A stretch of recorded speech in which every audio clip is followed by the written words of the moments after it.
Welcome to Chambal T V. ایک جنگل میں ایک مٹھو رہتا تھا۔ وہ بہت محنتی تھا، مگر جو کام کرتا اس میں نقصان ہو جاتا۔ ایک دن وہ جنگل سے باہر آیا تو اسے چیل اور کبوتر ملے۔ کبوتر نے مٹھو سے پوچھا، کیا بات ہے مٹھو، تم بہت پریشان لگ رہے ہو۔ مٹھو نے جواب دیا، میں جو کام بھی کرتا ہوں نقصان ہو جاتا ہے، سمجھ میں نہیں آ رہا کیا بات ہے۔ کبوتر بولا، ارے تم کام بدل کر دیکھ لو۔ پھر مٹھو نے کہا، کبوتر بھائی، مہنگائی بہت ہے، جو کام کرتا ہوں اس پہ پورا نہیں اتر پا رہا۔ اب تو پیسے بھی اتنے نہیں ہیں کہ کام بدل لوں، جو بھی جمع پونجی تھی ساری ختم ہو گئی ہے۔ کبوتر اور مٹھو باتیں کہہ رہے تھے۔ چیل خاموشی سے ان دونوں کی باتیں سن رہا تھا۔ جب کبوتر اور مٹھو کو کوئی حل نہ ملا تو کبوتر نے چیل سے کہا، بڑے بھائی آپ ہی تو کچھ بتاؤ، ہم کو تو کچھ سمجھ نہیں آ رہا۔ پھر چیل نے مٹھو سے کہا، ہم کوئی ایسا کام کر لو جس میں رقم بھی کم لگے اور تمہارے اخراجات بھی پورے ہو جائیں۔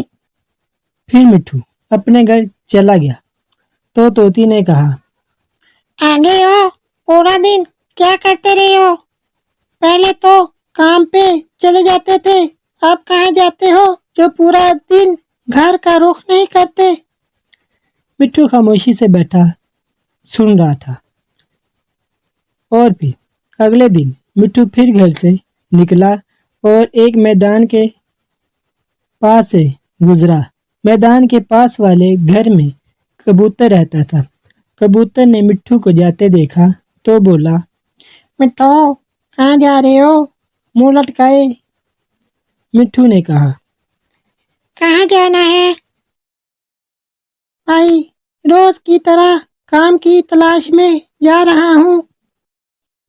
یہ کہہ کر مٹھو چلا گیا۔ آج بھی اس کو کوئی کام نہیں ملا۔ وہ ایک درخت پہ بیٹھا سوچ رہا تھا اور خود سے ہی کہنے لگا، رات ہونے والی ہے، رات ہو گئی تو گھر بھی نہیں جا پاؤں گا، مگر گھر جا کے کیا کہوں گا، کوئی کام بھی نہیں ملا، طوطی کی پھر سے باتیں سننا پڑیں گی، کچھ ہے بھی نہیں گھر لے جانے کے لیے۔ مٹھو پھر خاموش بیٹھا رہا اور رات ہو گئی۔ مٹھو نے پوری رات گھر سے باہر گزاری۔ صبح ہوئی تو ایک کالو کوا ادھر سے گزر رہا تھا۔ وہ مٹھو کے پاس آیا اور بولا، آپ کون ہو اور یہاں کیسے بیٹھے ہو؟ مٹھو نے اپنی دکھ بھری کہانی سنائی۔ کالو کوے نے کہا، دیکھو بھائی، تم بچوں کے لیے کچھ لا کے بیچنا شروع کر دو، ہو سکتا ہے یہ کام تمہارے لیے اچھا ہو۔